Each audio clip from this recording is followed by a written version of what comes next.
Welcome to my channel. இன்றைக்கி வீடியோவில் ஆரோக்கியமான சத்து மாவு எப்படி ப்ரிப்பேர் பண்ணால் பார்க்கலாம். கரெக்டான மெஷர்மெண்ட்டோட அதை எப்படி அரைக்கலான்னு அதை எப்படி அதுக்கப்புறம் காய்ச்சலான்ட்டும் பார்க்கலாம்.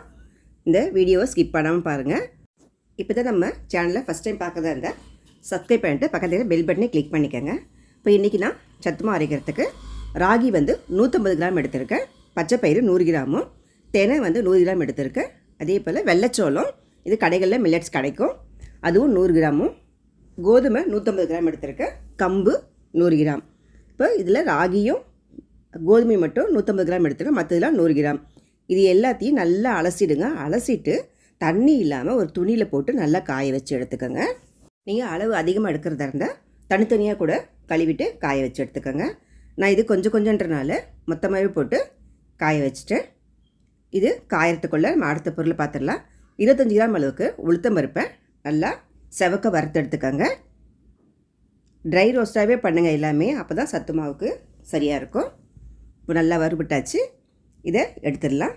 அடுத்தது வேர்க்கடலையும் உங்களுக்கு 50 கிராம் எடுத்திருக்கேன். இன்றைக்கி உளுத்தம் பருப்பு 25 கிராம் தான் எடுத்தேன், வேர்க்கடலை 50 கிராம் எடுத்திருக்கேன். அதேமாதிரி பாதாம், முந்திரி இதுவும் 50 கிராம் எடுத்திருக்கேன். இது நல்லா ரோஸ்ட் பண்ணிக்கோங்க. ஸ்லோ ஃப்ளேம்லேயே வச்சு வறுத்திங்கன்னா சரியாக இருக்கும். அதே மாதிரி ஒன்று போல் நல்லா கலரிட்டே இருந்தீங்கன்னா நல்லா ஒன்று போல் வறுப்படும். மக்கானா 25 கிராம் எடுத்திருக்கேன், இதையும் நல்லா வறுத்துக்கோங்க.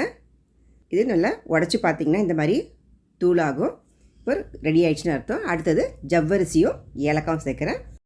ஜவ்வரிசி ஒரு 50 கிராம் எடுத்திருக்கேன், ஏலக்காய் ஒரு 4 கிராம் அளவுக்கு எடுத்திருக்கேன். அதாவது 20 ஏலக்காய் இருக்கும், ஒரு 4 கிராம் அளவுக்கு வரும். கொஞ்சம் ஜவ்வரிசி வறுபட்ட உடனே 25 கிராம் அளவுக்கு வெள்ளை எள்ளு சேர்த்துருக்கேன். சேர்த்துட்டு இதையும் நல்லா வறுத்துக்கோங்க. அந்த எள்ளு நல்லா பொரிஞ்ச உடனே இறக்கிட்டு அது பாத்திரத்தில் மாற்றிடுங்க. இது கூட ஒரு 25 கிராம் அளவுக்கு உடச்சிக்கலை சேர்த்துக்கலாம். உடச்சிக்கலே வறுபட தேவையில்லை, ஏன்னா ஏற்கனவே அது வறுத்து தான் இருக்கும். அதனால் அதை சேர்த்துக்கிட்டு அப்படியே அது சூட்டோடையே அப்படியே இருக்கட்டும். அதுக்கப்புறமா நம்ம ஏற்கனவே காய வச்சுருக்கோம் இல்லையா, மற்ற மில்லட்ஸ் எல்லாம் சேர்த்து பெரிய கடாயில் போட்டு நல்லா ட்ரை ரோஸ்ட்டாக வறுத்துக்கோங்க. உங்களுக்கு கடாயோட அளவு பொறுத்து கொஞ்சம் கொஞ்சமாக போட்டு வறுத்துக்கோங்க. நான் இன்றைக்கி 2 தடவை போட்டு எடுத்திருக்கேன். பாருங்கள், நல்லா ஒன்று போல் நீங்கள் கிளறிட்டே இருந்தீங்கன்னா சரியாக இருக்கும். எல்லாம் ஒன்று போல் எல்லாமே வறுபடும். கைவிடாமல் கிளறிட்டே இருங்க, அப்போ தான் சரியாக எல்லாமே ஒரே மாதிரி வறுபடும். இப்போ எல்லாம் வறுபட்ட உடனே கடைசியாக ஓட்ஸ் ஒரு 50 கிராம் அளவுக்கு சேர்க்குறேன். சேர்த்துட்டு இதையும் நல்லா லைட்டாக வறுத்து எடுத்துகிட்டு மொத்தமாக இது சேர்த்து நல்லா ஆற வச்சுருங்க. இது நல்லா ஆறணும். ஆறின உடனே தான் நீங்கள் மிஷினில் கொடுத்து அரைச்சிக்கலாம். இப்போ இது 1 கிலோவும் ஒரு 100 கிராம் அளவுக்கு வரும். இது மிஷினில் 30 ரூபாய் தான் வாங்கினாங்க. நல்லா அரைச்சி கொடுத்துட்டாங்க. பாருங்கள் எவ்வளோ ஃபைன் பவுடர் அரைச்சிருக்காங்க. நம்ம இங்கே வீட்லேயே அரைக்கிறதா இருந்தால் மிக்சியில் கொஞ்சம் கொஞ்சமாக போட்டு அரைச்சி சளிச்சு எடுத்துக்கோங்க. இப்போ சத்து மாவு கஞ்சி எப்படி பண்ணுறது பார்க்கலாம். இப்போ 3 ஸ்பூன் அளவுக்கு நான் சேர்க்குறேன், 3 பேர் குடிக்கிற மாதிரி. இதில் நீங்கள் 1 ஸ்பூன் அளவுக்கு மாவு எடுத்திங்கன்னா 1 கிளாஸ் அளவுக்கு தண்ணி சேர்க்கணும். இப்போ 1 கிளாஸில் ஃபஸ்ட்டு மாவை கரைச்சிக்கலாம்.